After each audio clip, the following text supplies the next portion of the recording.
अच्छा जी, हमने स्टार्ट किए थे वाइटल साइंस। और वाइटल साइंस में हमने एक पढ़ा था कल। हमने बात की थी कि वाइटल साइंस वो साइंस होते हैं जिसको हम साइंस ऑफ लाइफ कहते हैं, या फिर हम इसको कार्डिनल साइंस भी कहते हैं। कार्डिनल साइंस जिसका मतलब था कि जब भी आपके पास कोई मरीज़ आता है तो उसके वाइटल साइंस हम सबसे पहले चेक करते हैं। यानी ये आपको एक मरीज़ के डिफरेंट चीज़ों के बारे में बताते हैं। ठीक है, हमने बात की थी पहले ये जो थे वाइटल साइंस, पहले ये 4 थे, अभी 5 हो गए, जिसमें हमने एक न्यू ऐड किया है। और ये वाइटल साइन जो है, पहले जो कल हमने पढ़ा था वो टेम्परेचर, दूसरा इसमें पल्स है जो हम आज पढ़ेंगे, तीसरा इसमें क्या था, ब्लड प्रेशर एंड रेस्पायरेशन। जो ये जो 4 है ये पुराने 4 वाइटल साइंस है। एक जो हम इसमें न्यू ऐड करते हैं वो है पेन। पेन में हम ये चीज़ें देखते हैं कि मतलब ये जो वाइटल साइंस है इसके डिफरेंट फंक्शंस का हमें पता चलता है। जैसे कि पल्स है, आप पल्स चेक करते हो तो आपको हार्ट बीट का, हार्ट का पता चलता है। इसी तरह ब्लड प्रेशर, वो भी हमें बहुत सारी चीज़ों का बताता है। इसी तरह रिस्पायरेशन है तो आपको बंदे की सिचुएशन का, ऑक्सीजन लेवल का पता चलता है। टेम्परेचर बहुत सारी चीज़ों का बताते हैं, इन्फेक्शन, इन्फ्लेमेशन बॉडी में।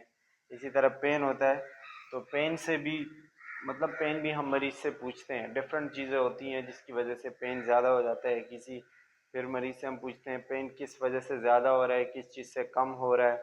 आपको जब पेन होता है तो कहाँ पे दर्द होता है। कुछ पेन जो है वो ऐसे होते हैं जो रेडिएट होते हैं, एक जगह से दूसरी जगह जाते हैं, कुछ एक ही जगह पे होते हैं, कुछ ऐसे होते हैं जो मसला एक जगह पे होगा लेकिन दर्द किसी और जगह फील होगा। तो बहुत सारी चीज़ें हमें पेन के बारे में, मतलब जब हम पेन चेक करते हैं मरीज़ का तो हमें पता चल जाती है। हमने पढ़ा था कल टेम्परेचर, जिसमें हमने मुख्तलिफ़ किस्म की चीज़ें डिस्कस की थी। नॉर्मल टेम्परेचर, और कम हो तो क्या कहते हैं, ज़्यादा हो तो क्या कहते हैं उसको, और उसको मतलब उसके किस किस जगह से आप टेम्परेचर लेते हो, फ़ारेनहाइट में, सेल्सियस में, सब में हमने देखा। आज हम पल्स पढ़ेंगे। और पल्स जो है ये हम नॉर्मली इसी तरह का जो एक वो बनाते हैं, ग्राफ सा बनाते हैं। ये असल में ईसीजी का एक ग्राफ होता है, 1 हार्ट बीट का। हार्ट जब एक दफ़ा धड़कता है और आप उसकी ईसीजी करते हो, ईसीजी में जो है वो आपको पता है कि, इस्लाम, आ जाओ आ जाओ आ जाओ, ऐसे आ जाओ, कहाँ जाओ, आ जाओ आ जाओ। अच्छा, तो ईसीजी में आप क्या करते हैं, मतलब जब मरीज़ को दिल का कोई मसला होता है और उसका हम ईसीजी करते हैं, तो आपने देखा होगा वो जो ईसीजी का पेपर होता है उसके ऊपर इस तरह का ग्राफ आता है जिसमें मुख्तलिफ़ किस्म के वेव्स होते हैं, P, Q, R, S, T, ये वेव्स होते हैं। और ये हार्ट का 1 हार्ट बीट होता है, आप कह सकते हैं। एक दफ़ा जब हार्ट ऐसे धड़कता है तो आपको ये ग्राफ ईसीजी पर बना हुआ नज़र आएगा। So it is 1 heart beat. ठीक है, और फिर आप लोगों ने शायद पढ़ा होगा या नहीं पढ़ा होगा, आगे पढ़ोगे जब आप सर्कुलेटरी सिस्टम पढ़ोगे उसमें आपको बताया जाएगा कि हार्ट 1 मिनट में कितनी दफ़ा धड़कता है। और ईसीजी तो खैर आपके अभी फर्स्ट सेमेस्टर में नहीं है, लेकिन जब आप आगे पढ़ोगे तो आपको पता चलेगा कि ईसीजी क्या होता है, उसमें नॉर्मल चीज़ें क्या होती हैं, एबनॉर्मल क्या होती हैं चीज़ें। ठीक है, जैसे कि ये एक जो ग्राफ, ये तो बहुत मशहूर होता है ना, अक्सर गाड़ियों पे भी बना होता है, लोग अपने हाथों के ऊपर बना लेते हैं ये जो। तो ये 1 हार्ट बीट होता है, जस्ट 1 हार्ट बीट। और आपको पता है कि हार्ट 1 मिनट में 72 टाइम्स एवरेज एवरेज धड़कता है। ज़रूरी नहीं है कि हर किसी का इतना ही हो, डिफरेंट हो सकता है अकॉर्डिंग टू देयर सिचुएशन, कि वो किस सिचुएशन में है, क्या काम कर रहे हैं, तो उस हिसाब से उनका हार्ट बीट जो है वो चेंज होता रहता है। फिर हम उसके लिए एक नॉर्मल वैल्यू बनाते हैं कि इतने से लेके इतने तक अगर है तो वो नॉर्मल होगा। जैसे हार्ट बीट जो है हर बंदे का 60 से 100 तक हम लेते हैं, 60 टू 100। अगर 60 टू 100 है तो ये हम नॉर्मल में काउंट करते हैं। और अगर 100 से ज़्यादा हो जाएगा तो फिर वो हार्ट बीट यानी फास्ट होता है। फिर उसके लिए हम देखते हैं, थोड़ा बहुत वो परेशानी की बात होती है कि क्या मसला है। अगर 60 से लो हो जाए फिर भी हम थोड़ा बहुत उसको मतलब मॉनिटर करते हैं, देखते रहते हैं मरीज को। हाँ हाँ, डिफरेंट मसले होते हैं उससे, बीमारियाँ जैसे बहुत तेज़ है तो भी डिफरेंट बीमारियों का बताते हैं, बहुत कम है तो भी साइंस होते हैं ना ये। अच्छा, तो पल्स जो है ये हार्ट बीट को आप कह सकते हो, जस्ट नॉर्मल, जैसे कि यहाँ पे लिखा है wave of blood created by the left atrium. आपको पता है हार्ट जो होता है, अगर हम ये तो मिटाना पड़ेगा, हार्ट जो है वो 4 चैम्बर से बना होता है। हम एक रफ सा डायग्राम बनाएंगे यहाँ पे। हार्ट इसी तरह का होता है, 4 चैम्बर, जिसमें 2 चैम्बर ऊपर वाले होते हैं, 2 नीचे वाले होते हैं। ऊपर वाले चैम्बर्स को कहते हैं एट्रियम और नीचे वाले चैम्बर्स को कहते हैं वेंट्रिकल्स। अच्छा, ये मैं ज़्यादा डिटेल से आपको नहीं बता रहा, ये आप सर्कुलेटरी में पढ़ोगे। तो ऊपर वाले एट्रियम, नीचे वाले वेंट्रिकल्स, ये बाद में करना। क्या नाम है हुसैन, अभी ये समझो।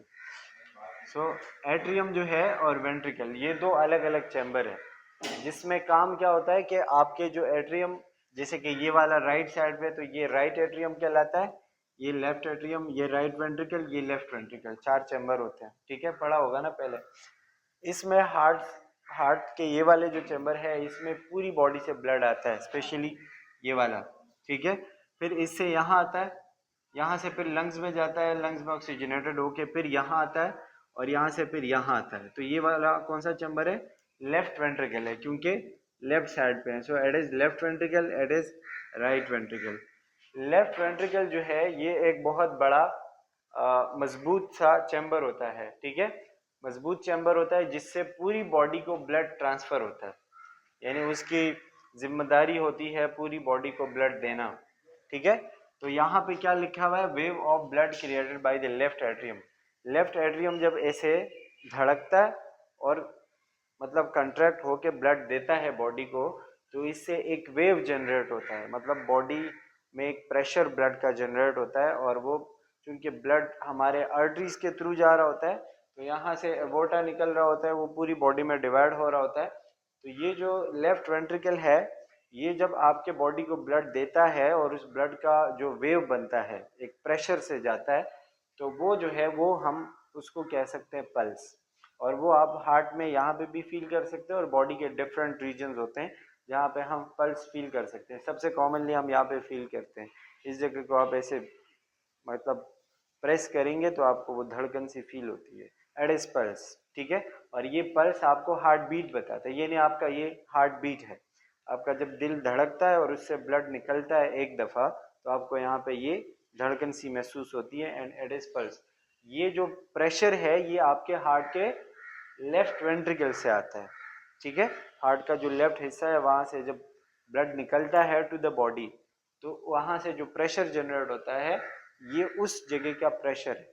ठीक है, लेफ्ट लेफ्ट वेंट्रिकल का, ये मैंने लेफ्ट एट्रियम लिखा है, इट इज लेफ्ट वेंट्रिकल।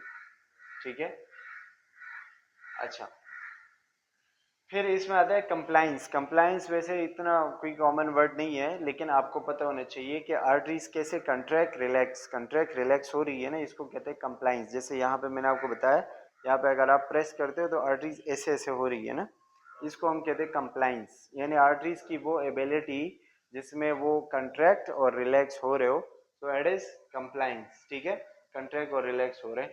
और इसमें जैसे कि पल्स है, तो पल्स मैंने आपको पहले बता दिया कि हार्ट नॉर्मली, अगर एक नॉर्मल बंदा है तो उसका अगर हम ईसीजी और हार्ट के पूरा वो एग्जैक्ट चीज़ें पढ़ें तो अबाउट 72 टाइम्स धड़कता है, यानी कि एक मिनट में कुछ 72 दफ़ा हार्ट धड़कता है।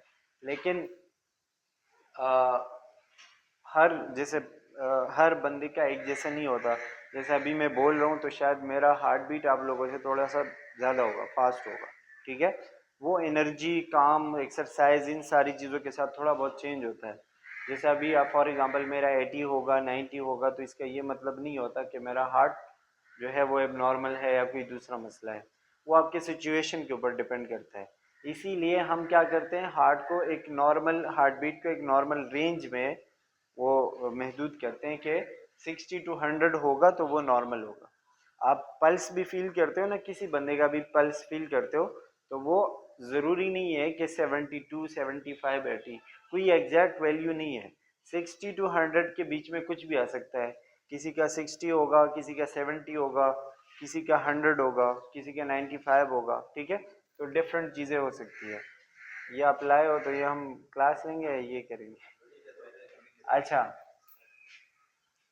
तो पल्स आया समझ? आ जाओ ना, बैठो। पल्स में क्या करते हैं? हाँ, ये काट देंगे हम, ये बार बार अंदर बाहर जा रहा है। अच्छा, सो पल्स में आपको समझ आया कि पल्स क्या है? सिंपल चीज है। Pulse is the contraction of heart. Heart जब एक दफा ब्लड देता है, पंप होता है और ब्लड आपके बॉडी को देता है, स्पेशली वो कंट्रैक्शन जो लेफ्ट एट्रियम से जा रहा हो, ठीक है। लेफ्ट एट्रियम जब कंट्रैक्ट होता है और ब्लड देता है बॉडी को, उसकी वजह से जो वेव बनता है, यानी जो प्रेशर बनता है, वो उसको हम क्या कहते हैं? उसको हम कहते हैं पल्स, ठीक है। और पल्स का नॉर्मल रेशो, नॉर्मल रेंज क्या है? 60 to 100। अच्छा, फिर एज के साथ साथ थोड़ा बहुत इधर उधर हो जाता है, जैसे बच्चों का ज़्यादा होता है, 130 to 150 होता है। ये हम नॉर्मल एडल्ट्स की बात कर रहे हैं, ठीक है। फिर वो एक्सेप्शंस है कुछ, लेकिन नॉर्मली हम इस तरह की बात करते हैं। अच्छा, अब इसमें तीन चीज़ें हम देखते हैं। पल्स में हम तीन चीज़ें देखते हैं। एक हम देखेंगे उसका रेट, एक हम देखेंगे रिदम, एक हम देखेंगे वॉल्यूम, ठीक है। वो पीपीटी है, पीपीटी खोलो।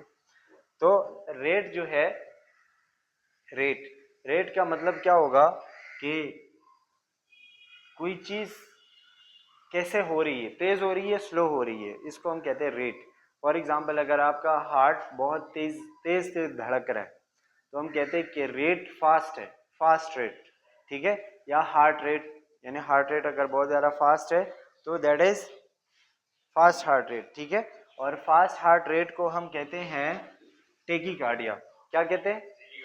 कार्डिया मीन्स हार्ट, टेकी मीन्स फास्ट, ठीक है। फास्ट हार्ट बीट को क्या कहेंगे? टेकीकार्डिया। अब नॉर्मल मैंने आपको बताया कि 60 to 100 है, ठीक है। 60 to 100 नॉर्मल है। अगर ये चीज 100 से ज्यादा हो जाए, 100 से अगर ज्यादा हो जाए तो ये टेकीकार्डिया कहलाएगा। 100 से कम है तो आप उसको टेकीकार्डिया नहीं कह सकते। फॉर एग्जाम्पल, अगर हम दो बंदे लें, एक का हार्ट बीट आ रहा है 60, एक का आ रहा है 90, तो एक का उससे तेज है, लेकिन एक नॉर्मल रेंज में तो आ रहा है ना, जिसका हमने नॉर्मल रेंज सेट किया हुआ है। तो अगर इससे भी ज्यादा हो गया, 100 से भी ज्यादा हो गया, फिर वो टेकीकार्डिया कहलाएगा। यानी जो लेफ्ट वेंट्रिकल, वेंट्रिकल ये। तो टेकीकार्डिया क्या होगा? जो हमने रेंज सेट किया हुआ है उससे ज्यादा अगर हार्ट रेट हो जाए, तेज हो जाए, वो कहलाएगा टेकीकार्डिया। अच्छा, अगर स्लो हो जाए, जैसे हमने यहाँ पे लिखा है मोर देन 100 होगा, heart beats, if heart beats are more than 100 then it will be known as tachycardia, ठीक है। अच्छा, अगर 60 से कम हो जाए, स्लो हो, 60 से कम आ रहा है, तो वो क्या कहलाएगा? ब्रेडीकार्डिया, ठीक है। ब्रेडीकार्डिया और टेकीकार्डिया। अब आप इसको याद कैसे रखेंगे? शॉर्टकट, शॉर्टकट इसका है टी। जैसे टेकीकार्डिया से टी जो है वो टी, टी से आप उर्दू में तेज याद रखिए, जैसे हम ऐसे लिखते हैं ना, तेज, टी से तेज, तो तेज आएगा तो टेकीकार्डिया, बाकी दूसरा ऑटोमेटिकली स्लो आएगा। तो टेकीकार्डिया एंड ब्रेडीकार्डिया, ठीक है। अच्छा, कार्डिया मीन्स हार्ट और ब्रेडी टेकी, वो वही चीज आ गई। अब इसमें आपने यही मेन फर्क याद रखना है। जब हम रेट की बात करते हैं, जब हम रेट की बात करते हैं तो रेट का मतलब क्या होता है? ये खराब हो जाएगी यार। अच्छा, रेट यानी कि हार्ट बीट तेज है या स्लो है, ठीक है। सो इसको हम कहेंगे टेकीकार्डिया या ब्रेडीकार्डिया। अच्छा, सही, चलो ठीक है। नहीं नहीं, ठीक है, ठीक है, ठीक है। ये करते हैं, फिर तुम करते हैं, ठीक है। इसके अलावा होता है रिदम। रिदम यानी कि पैटर्न। रिदम मतलब जैसे अभी मैं बोल रहा हूँ क्या ना, तो एक एक नॉर्मल रिदम है। अगर ये हो जाए कि मेरा रिदम कभी में मुझे बहुत ज़्यादा गुस्सा आ जाए तो मैं तेज़ बोलना शुरू कर दूँ, कभी मेरा मूड ऑफ हो जाए तो मैं स्लो बोलना शुरू कर दूँ, कभी मैं नॉर्मल तो रिदम एक नहीं है। बात आ रही है समझ? किसी चीज़ की रफ्तार तो नहीं कह सकते क्योंकि रफ्तार तो ही आएगा, ठीक है, लेकिन उसके जो जो वेव्स आ रहे हैं वो कैसे आ रहे हैं, बहुत ज़्यादा फास्ट आ रहे हैं, बहुत ज़्यादा स्लो आ रहे हैं, या कभी फास्ट कभी स्लो आ रहे हैं, मतलब वो एक तरह नहीं है, डिफरेंट डिफरेंट आ रहे हैं, ठीक है, तो उसको हम कहेंगे रिदम। तो पल्स में हम ये दूसरी चीज़ देखते हैं। पहले हमने क्या देखा, रेट। रेट में हम देखेंगे फास्ट है या स्लो है, ठीक है, तो हम कहेंगे टेकीकार्डिया या ब्रेडिकार्डिया। अगर रिदम, रिदम में हम पैटर्न देखेंगे, रेगुलर है, फॉर एग्जांपल एक नॉर्मल रेंज है उसमें रेगुलरली वो हार्ट बीट एक जैसा आ रहा है, जैसे 1 सेकंड बाद एक दफ़ा जो है वो पल्स आ रहा है, आपने देखा हर सेकंड में एक एक पल्स आ रहा है, तो ये एक कंटिन्यूस रिदम है। एक पल्स 1 सेकंड बाद आया, फिर दूसरा 3 सेकंड बाद आया, फिर तीसरा जो है वो फिर से 1 सेकंड बाद आया, फिर 2 सेकंड बाद आया, तो इसमें क्या है, वो रिदम कंटिन्यूस नहीं हो रहा। बात आ रही है समझना? तो उसको हम कहेंगे रेगुलर और इरेगुलर रिदम। अगर एक जैसे फासले से आ रहे हैं, एक जैसे तरतीब से आ रहे हैं, तो वो क्या कहलाएगा, रेगुलर रिदम। और एक जैसे तरतीब से नहीं आ रहे हैं, टाइम अलग अलग ले रहे हैं, तो फिर इरेगुलर रिदम कहलाएगा। इसी तरह होता है वॉल्यूम। वॉल्यूम में आप क्या देखते हैं, वॉल्यूम में आप देखते हैं उसका वॉल्यूम में आप जो है उसका फोर्स देखते हो। ब्लड, जैसे कि अगर हम इसका ये देखें, फॉर एग्जांपल अगर हम यहाँ पे पल्स चेक कर रहे हैं, ठीक है, एक दफ़ा में मुझे या तो ये ऐसा फील होगा कि ये पल्स बहुत ज़्यादा तेज़ आ रहा है, तो ये मेरा यानी कि यहाँ पे बहुत ज़्यादा प्रेशर पड़ेगा, या ये थोड़ा सा नॉर्मल होगा, थोड़ा सा स्लो होगा, या बिल्कुल इतना स्लो होगा, इतना लो होगा कि आपको बिल्कुल बहुत मुश्किल से फील होगा। 3 चीज़ें हो सकती है, देखो, बल्कि 4 हो सकती है। एक ये कि आपको ये बहुत ज़्यादा फास्ट आ रहा है, यानी कि आपको ऐसा लग रहा है जैसे आप यहाँ पे हाथ रखते हैं ना दिल पे, और आपको जब कोई बंदा दौड़ कर आता है, रनिंग करके आता है, तो यहाँ पे अगर आप उसके दिल पे हाथ रखें, या अगर कोई डर जाए और आप उसके दिल पे हाथ रखें, तो ऐसे ऐसे हो रहा होता है, तेज़ तेज़, मतलब बाउंडिंग पल्स कहते हैं इसको, ठीक है। तो ये हम इसके वॉल्यूम में देखते हैं, वॉल्यूम में, और इसको हम नंबर देते हैं, इसको +3। +3 मतलब बहुत ज़्यादा तेज़ हो, बाउंडिंग पल्स कहते हैं, बाउंडिंग पल्स,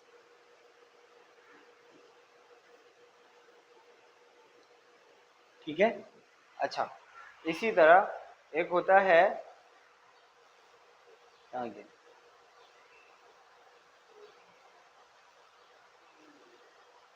एक होता है +2 या 2+, जिसमें आपको नॉर्मल फील होगा, यानी कि ऐसे नॉर्मल है, ठीक है। अच्छा, एक होगा +1। +1 में क्या होगा, लो होगा, जितना आप नीचे की तरफ आ रहे हो तो पल्स क्या हो रहा है, लो हो रहा है। और +1 के बाद क्या आएगा, 0। 0 का मतलब क्या होगा, पल्स बिल्कुल है ही नहीं, तो पल्स नहीं होगा तो क्या होगा, बंदा डेड होगा, मरेगा, ठीक है। सो ही विल बी डेड, या नो पल्स आप कह सकते हो। अच्छा, डेड डेड तो नहीं लिख सकते, नो पल्स कह सकते हैं। जब नो पल्स होगा तो उसको हम देंगे 0 नंबर, यानी आप यहाँ पे चेक कर रहे हो पल्स नहीं आ रहा, एट ए 0। आप दूसरा बंदा चेक कर रहे हो, उसका पल्स बहुत लो आ रहा है, बहुत कम कम आ रहा है, आपको फील करने में मुश्किल हो रही है, सो एट विल बी +1। थोड़ा सा नॉर्मल है, या थोड़ा सा नहीं, बिल्कुल नॉर्मल है, जैसे आप किसी नॉर्मल बंदे का पल्स चेक कर रहे हो, नॉर्मल आ रहा है, वो +2 होगा।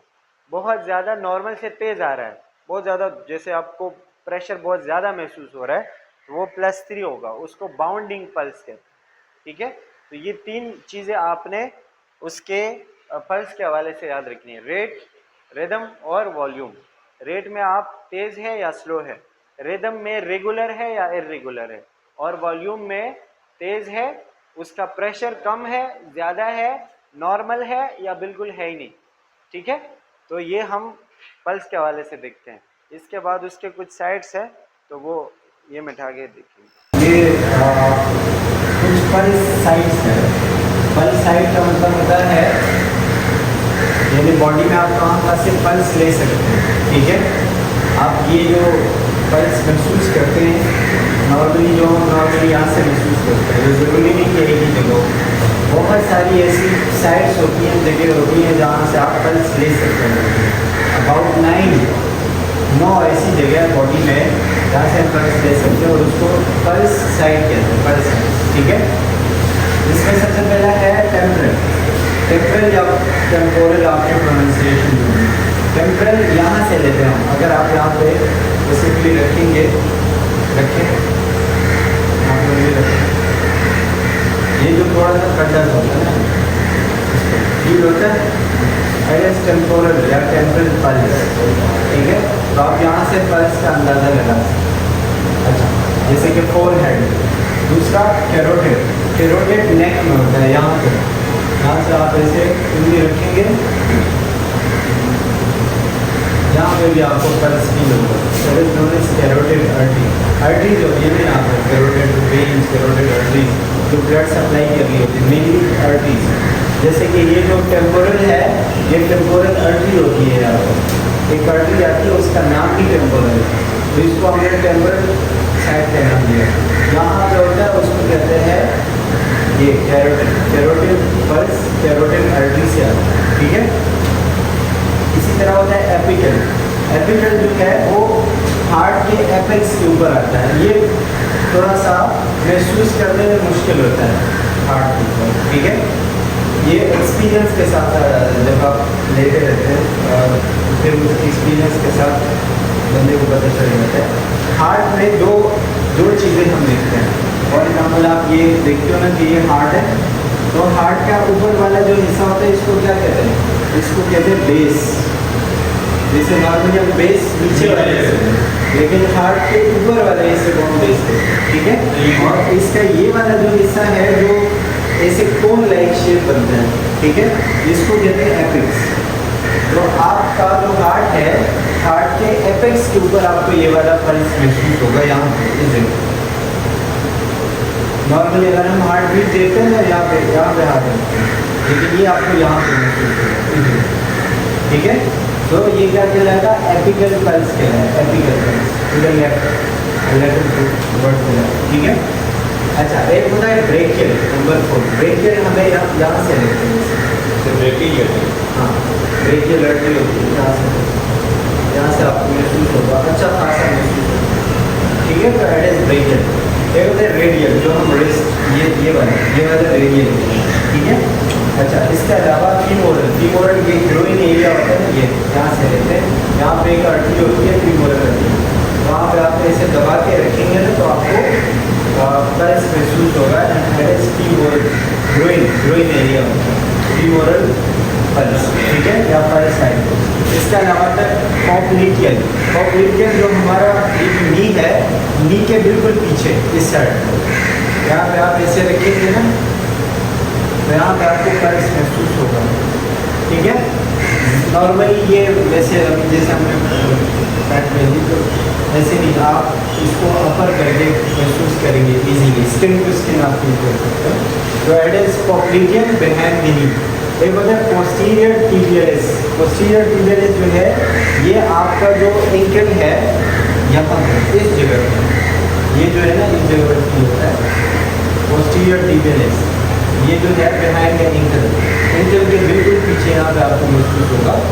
इसको क्या कहते हैं? पोस्टीरियर। पोस्टीरियर वर्ड याद आ रहा है ना, पोस्टीरियर इंटीरियर हमने पढ़ा था, पीछे की तरफ, तो एट इज पोस्टीरियर। एक होता है डॉर्सिलस पेडिस। डॉर्सिलस पेडिस पाँव के बिल्कुल यहाँ पर, यहाँ पे आप ऐसे उंगली रखेंगे तो आपको महसूस होगा। ये 9 जगह हैं जहाँ से आप बॉडी में पल्स ले सकते हैं, सिर्फ ये नहीं है कि आप यहाँ से लें, ठीक है। As a competent nurse, as a knowledgeable nurse आपको पता होना चाहिए कि बॉडी में पल्स साइड कौन कौन से कितने हैं, हर पल्स साइड का नाम क्या है। पहला टेम्पोरल, ठीक है, कैरोटिड, ब्रेकियल, रेडियल, फीमोरल, ये एपिकल, ये फीमोरल, ये पॉप्लिटियन, ये पोस्टीरियर टिबियलिस, ये डॉर्सिलस पेडिस, ये बिल्कुल इसके ऊपर यहाँ डॉर्सिलिस पेडस, ठीक है। So it is all line in sides, जहाँ पे आप क्या करते हो, पल्स महसूस करते हो, ठीक है। और ये पल्स का मतलब क्या है? पल्स का मतलब है आपका हार्ट बीट, आपका हार्ट किस रिदम से धड़क रहा है, वो आपको आपके हार्ट का बताता है। अच्छा, अगर किसी का फॉर एग्जाम्पल हार्ट पल्स आप चेक करते हो, पल्स ज़्यादा है, तो क्या चीज़ आपको मतलब किस चीज़ का आपको बताता है? हार्ट रेट ज़्यादा है। हार्ट रेट किस वजह से ज़्यादा हो सकती है? आपको क्या पता है? जैसे हार्ट अटैक में ज़्यादा हो जाता है, ठीक है, ब्लड प्रेशर ज़्यादा हो, डर गया हो तो ज़्यादा हो जाता है। अच्छा, कम कब हो सकता है? हार्ट रेट बहुत कम है, जैसे ब्रेडिकार्डिया कम कब होगा? जब आपका ब्लड प्रेशर लो होगा, ठीक है, या आप बहुत ज़्यादा डिहाइड्रेट होंगे, या आपका कोई इस तरह का मसला है, सुस्ती है, खाना नहीं खाया, ब्लड प्रेशर लो होता है, उस सिचुएशन में ये कम होता है। कम ज़्यादा खतरनाक है या तेज़ ज़्यादा? दोनों ही। कम में फिर भी हम देखते हैं कि कितने हद तक कम होगा। बहुत ज़्यादा कम है तो फिर सही है, लेकिन थोड़ा सा कम है, जैसे 50 के आसपास है, 45-50, वो इतना बड़ा मसला नहीं है, वो आप रीगेन कर सकते। बहुत ज़्यादा कम हो रहा है फिर वो मसला है। तेज़ होना बड़ा मसला है, जैसे 100 भी हो ना, तो 60 to 100 तो हमने नॉर्मल काउंट किया है, लेकिन अगर उससे भी 100 के आसपास भी हो तो 100 भी हम डेंजरस लेवल पे लेके जाते हैं। मतलब 100 है तो भी थोड़ा बहुत आपको बताते हैं कि भाई कुछ होने वाला है। अच्छा, फिर यहाँ पे आपको पीपीटी में लिखा है factors that influence pulse rate. कौन कौन सी चीज़ें हैं जो आपका पल्स रेट डिस्टर्ब कर सकती है? ज़्यादा हो सकता है, कम हो सकता है, ठीक है। तो क्या क्या चीज़ें हो सकती है जो आपके पल्स रेट के ऊपर असरअंदाज हो सकती है? आपके ख्याल में क्या क्या चीज़ें होंगी? देखिए, सबसे पहले एज, जैसे मैंने आपको पहले बताया कि बच्चों में जिसका फॉर एग्जाम्पल एज कम है तो उनका पल्स रेट ज़्यादा होता है। एडल्ट्स में वो 60 to 100 होता है, फिर एज ज़्यादा होता है, फिर उनमें भी थोड़ा बहुत चेंजेस आते हैं, ठीक है। इसके अलावा एक्सरसाइज में बढ़ेगा कम होगा? बढ़ेगा, ठीक है। अच्छा, इसके अलावा फीवर में क्या होगा? फीवर में कम होगा, फीवर में बढ़ेगा, फीवर में बढ़ता है। कल हमने बात कहा था ना, जब किसी को टेम्परेचर टेम्परेचर बढ़ता है तो हार्ट रेट बढ़ रहा है और रिस्पायरेटरी रेट बढ़ता है। जब आपका हार्ट रेट बढ़ेगा तो पल्स भी बढ़ेगा, ठीक है। तो यानी कि पल्स बढ़ा हुआ है तो आपको टेम्परेचर का पता है। इसके अलावा मेडिकेशन, कोई दवाई आपने ली है उससे भी डिस्टर्ब हो सकते हैं। कैसे? अक्सर तो दवाइयों के साइड इफेक्ट्स होते हैं, ठीक है, या आप कोई दवाई ले रहे हैं हार्ट के लिए उसकी वजह से। अच्छा, इसके अलावा एक वर्ड है जो न्यू आप लिख लीजिएगा, ठीक है, हाइपोवोलेमिया। What is hypovolemia? आपको सर वो ऊपर की जाने, hypo means low, volemia volume, ठीक है, ब्लड वॉल्यूम, वाटर वॉल्यूम। आसान अंदाज में आप इसको डिहाइड्रेशन बोलते हैं। डिहाइड्रेशन हो, ब्लड वॉल्यूम कम हो, वाटर वॉल्यूम कम हो, बॉडी में पानी की कमी हो तो आपका पल्स रेट कम होगा, ज़्यादा होगा? कम होगा सर, कम होगा जब स्वेटिंग होगी। हाँ, कम होगा। अच्छा, इसके अलावा stress, what is stress? Sir tension हो, एंजाइटी हो। अच्छा, स्ट्रेस का थकान नहीं, टेंशन। हाँ, तो टेंशन को मतलब आप किसी चीज़ के बहुत बारे में सोच रहे हैं, आप स्ट्रेस हो रहे हैं। देखो, स्ट्रेस का हम सिंपल मतलब ये लेते हैं ना, हर वो चीज़ जो आपको सोचने पर मजबूर है, दैट इज स्ट्रेस। वो कोई अच्छी चीज़ भी हो सकती है, बुरी चीज़ भी हो सकती है। ज़रूरी नहीं है कि स्ट्रेस हमेशा कोई गलत चीज़ हो। आपको सुबह पेपर देने, आपने पेपर पास करना है, ये आपको स्ट्रेस है। आप चाहते हो मेरे सारे पेपर पास हो जाए, रिजल्ट अच्छा आ जाए, ये भी स्ट्रेस है, लेकिन पॉजिटिव स्ट्रेस, ठीक है। तो स्ट्रेस से आपका पल्स रेट बढ़ेगा, लो होगा। जैसे क्या होगा? स्ट्रेस की वजह से क्या होगा? इधर सर स्ट्रेस की वजह से कोई स्वेटिंग होगी, पसीना आएगा। स्ट्रेस की वजह से हार्ट रेट तेज होगा, स्लो तेज होगा। तेज होगा ना। यार आप ये इमरजेंसी सिचुएशन है, जब आप नर्वस सिस्टम पढ़ेंगे उसमें सिंपैथेटिक और पैरासिम्पैथेटिक होता है। आप इमरजेंसी सिचुएशन में जब होते हैं, स्ट्रेस में होते हैं, तो आपका हार्ट रेट बढ़ जाता है। ठीक है। अच्छा, position, what is position? Position आप किस पोजीशन में बैठे हुए, लेटे हुए कोई काम कर रहे हैं। जैसे हम अगर ऐसे थोड़े से झुके हुए हैं ऐसे, तो हार्ट रेट बढ़ जाता है। ठीक है, ये आपका पोजीशन मैटर करता है। आप अगर लेटे हुए तो हार्ट रेट स्लो हो जाता है, क्योंकि जब आप लेटे हुए ना तो आपकी पूरी बॉडी बिल्कुल सीधी है। हार्ट को ज़्यादा मेहनत नहीं करना पड़ रहा, ऊपर और नीचे ब्लड पहुँचाना है ऐसे। जैसे अगर हम ऐसे खड़े हैं तो हार्ट को ऊपर भी ब्लड पहुँचाना है, नीचे भी पहुँचाना है, तो हार्ट को ज़्यादा मेहनत करनी पड़ेगी। लेकिन अगर हम बिल्कुल सीधे सीधे लेटे हैं तो बिल्कुल ब्लड ऐसे बैलेंस, यानी हार्ट को इतनी मेहनत, तो उस वक्त स्लो होगा। अगर आप खड़े हुए तो उस वक्त आपका हार्ट रेट थोड़ा सा ज़्यादा होगा, यानी नॉर्मल ही होगा, लेकिन लेटे हुए से थोड़ा सा ज़्यादा होगा। बात आ रही है समझ?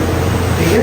तो पोजीशन, आप किस पोजीशन में बैठे हुए, लेटे हुए, काम कर रहे हैं, क्या कर रहे हैं, इसकी वजह से आपका हार्ट रेट, पल्स रेट थोड़ा बहुत डिस्टर्ब तो नहीं कह सकते, मतलब चेंज हो सकता है। And number last, pathology. What is pathology? ये हमने पढ़ा था माइक्रोबायोलॉजी में। पैथोलॉजी लॉजी मतलब स्टडी। लॉजी वो स्टडी होगी। पैथो मीन्स डिजीज, वो स्टडी ऑफ डिजीज। पैथोलॉजी का मतलब यहाँ पे ये होगा कि जब किसी को कोई बीमारी है, कोई बीमारी हो तो उससे भी हार्ट रेट बढ़ सकता है। जैसे हार्ट अटैक है, कोई दूसरा मसला है, किडनीज में अक्सर किडनी खराब होती है ना किडनी, तो इसमें भी हार्ट रेट, या किसी को स्ट्रोक है, कोई दूसरा ब्रेन का कोई मसला है, हार्ट का कोई इन्फ्लेमेशन, कार्डियाइटिस वगैरह बहुत सारे मसले होते हैं, तो उसमें हार्ट रेट आपका डिस्टर्ब हो सकता है। हाँ, ब्लड प्रेशर में गड़बड़ हो सकता है। तो ये जो है वो चीज़ें है जो आपके पल्स रेट को यानी कि चेंज करवा सकती है। अच्छा, normal range of pulse and respiration, बच्चों में या बड़ों में नॉर्मल रेंज क्या होता है? ये चीज़ इंपॉर्टेंट है जो आपसे पूछ सकते हैं पेपर में, डेफिनेटली आपसे ये पूछा जाएगा। ठीक है, नॉर्मल रेंज हर चीज़ का आपको याद रखना होगा। अगर हम बच्चों में बात करें, न्यू बॉर्न का मतलब क्या होता है? न्यू बॉर्न जो बच्चा आज पैदा हुआ है ना, आज से लेके आने वाले 40 दिन तक, इधर सुनो, इधर यानी कि डे फर्स्ट से लेके 40 डेज तक जो बच्चा होगा वो न्यू बॉर्न कहलाता है। ज़्यादातर लोग कहते हैं 28 डेज, लेकिन आप 40 कहलाएगा। वो जो बच्चा होगा वो क्या कहलाएगा? न्यू बॉर्न कहलाएगा। ठीक है। उनका पल्स रेट जो है, पल्स रेट, अच्छा यहाँ पे हम पल्स लिखते हैं। ठीक है, पल्स रेट उनका कितना होगा? ज़्यादा होगा। जितनी उम्र कम होगी उतना उनका पल्स रेट ज़्यादा होगा। ये बात याद रखें। कितना होता है? 130। ठीक है, या 130 यानी कि नॉर्मल एक एवरेज है। 80 to 180 या 160 होता है, लेकिन 180 यहाँ पर लिखा है, तो आप पीपीटी के हिसाब से चलेगी ज़्यादा, यानी कि 80 से लेके 180 के बीच में होगा उनका पल्स रेट, इतना होगा। ठीक है, नॉर्मल एवरेज 180 से ऊपर होगा, फिर उनको हार्ट के डिफरेंट मसले होंगे, जैसे कि बच्चों में होते हैं अक्सर दिल के मसले। तो लेकिन एवरेज जो है 130 होगा। ठीक है, ये किसका है? न्यू बॉर्न का। न्यू बॉर्न मतलब उन बच्चों का जिनकी उम्र 40 दिन से कम है। ठीक है, 40 दिन से कम। अच्छा, अगर कोई बच्चा है जिसको हम कहेंगे कि 1 साल का है, 1 साल को कहते हैं इन्फेंसी। क्या कहते हैं? Infancy as. इन्फेंस का वर्ड अक्सर रिपीट होते रहते हैं। इन्फ्लुएंस यानी जिस बच्चे की उम्र 1 साल, ठीक है, उसका होगा थोड़ा सा कम। जैसे मैंने आपको बताया जितनी उम्र बढ़ती है पल्स रेट कम होता है, ठीक है, तो उसका होगा एवरेज 120, लेकिन अगर आप उसका एक लिमिट देखेंगे तो है 80 to 140, 80 से 140 के बीच में हो सकता है। एवरेज उनका कितना होगा 120, ठीक है। अच्छा, कोई बच्चा जो 5 से 8 साल का हो, ठीक है, तो उसको, अच्छा इसको क्या कहते हैं 5 से 8 साल का, इसको कहते हैं स्कूल एज। स्कूल एज, हाँ स्कूल जब बच्चे एज, स्कूल जाना, हाँ 5 साल के बाद हम उसको, तो वो स्कूल एज, यूनिवर्सिटी ठीक है। इनका क्या होता है 100, ठीक है, लेकिन नॉर्मल रेंज जो है वो 75 to 120 होता है। फिर आता है 10 ईयर्स। 10 ईयर्स में जो है वो कितना होगा 70, ठीक है, नॉर्मल उनका रेंज होगा 50 to 90। इस चीज़ का मतलब समझ रहे हो ना जो हम ब्रैकेट में लिख रहे हैं, लेकिन ज़रूरी नहीं है कि इतना ही हो, इसके बीच में कुछ भी हो सकता है। एवरेज आपको ये बता दें। अच्छा, इसी तरह जो टीन हो गया, टीन बड़ा टीन, हम कहते हैं ना टीन्स, टीन 10 से लेके 19 साल तक की है, उनके जो उम्र हो वो टीन्स कहलाते हैं, यानी जो टाइम में आते हैं ना 11, 12, 13, 14 जैसे, तो वो जो है टीन्स कहलाते हैं। और ये इनका होगा 75, या इनका भी रेंज वही है 60 to 100, ठीक है। अच्छा, इसी तरह इनके अलावा